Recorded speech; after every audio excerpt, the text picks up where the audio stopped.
scope. In the car, Levin shows a photo. You know this guy? Of course I know. He's Viper. He's chief of human resource department and recruiting for special projects. Why you do all this for a whore? Levin slugs him in the face. Say it again. Please, say that again.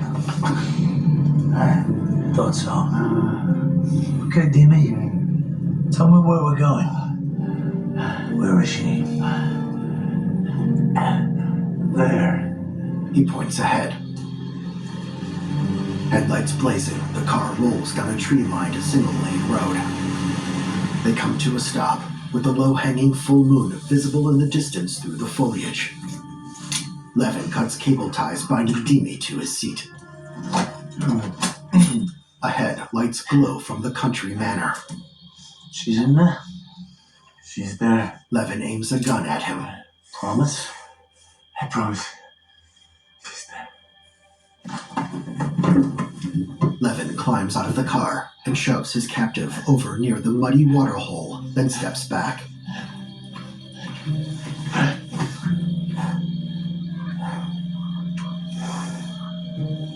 Why, who decides? Viper goes to club, takes pictures of pretty girls.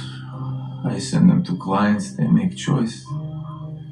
Meeting is arranged. Levin nods. This is my specialty service. Like shopping for a set of snow tires. Dimi eyes him warily. These are human beings. They don't. But You must be kidding. you think money gives a shit where it comes from? If I didn't do this, somebody else would. You still haven't told me why. Why do you hunt us?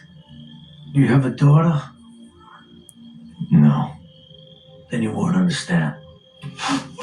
He kicks Dimi into the water, then shoots him. Standing half in shadow, Levin gazes down at his victim, then turns and opens the trunk of his car. He gears up, strapping on a tactical chest rig and slinging the M14 rifle over his shoulder before closing the trunk. Holding one of the duffel bags, he breathes heavily and steadies himself, then glances around and heads off. Inside the country manor, under the glow of chandeliers, formally dressed people dance, while others gamble at different casino gaming tables. The client with the bandaged cheek sits at one of the card game tables with a drink in front of him and his cigarette holder to his lips. In a dark room, lit only by moonlight streaming through a window, Jenny, her wrists handcuffed, takes a seat at an old upright piano.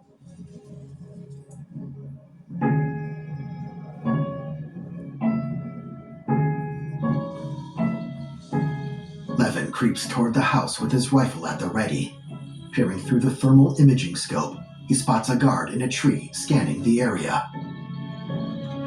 Levin lowers the rifle and takes out a pistol outfitted with a suppressor. The man drops out of the tree. Levin edges closer to the manor, his pistol raised. Meanwhile, Dutch, in his throne room, ends a call. Good looking out. Dougie leans in. You good, brother? Man, we far from good. That motherfucker we hooked up with Dimi clapped down half a dozen Russians tonight. Rumor is he's on his way to Dimi's trap house right now. He picks up a revolver and spins the cylinder. Everybody, mount the fuck up! His gang members grab weapons, head out through the corrugated metal tunnel, and march across the bar.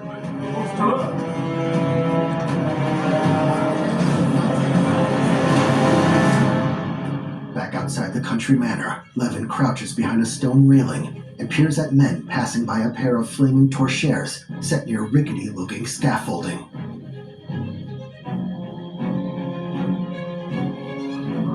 As the men head off, Levin rises and creeps closer to the building.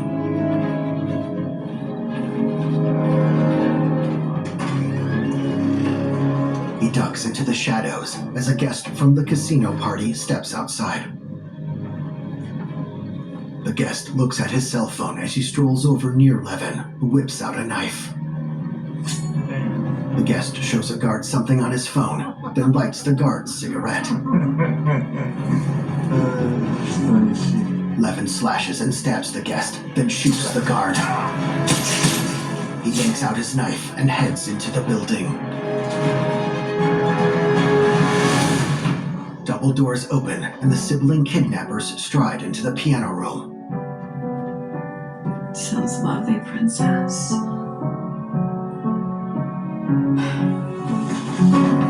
They grab Jenny and drag her out of the room.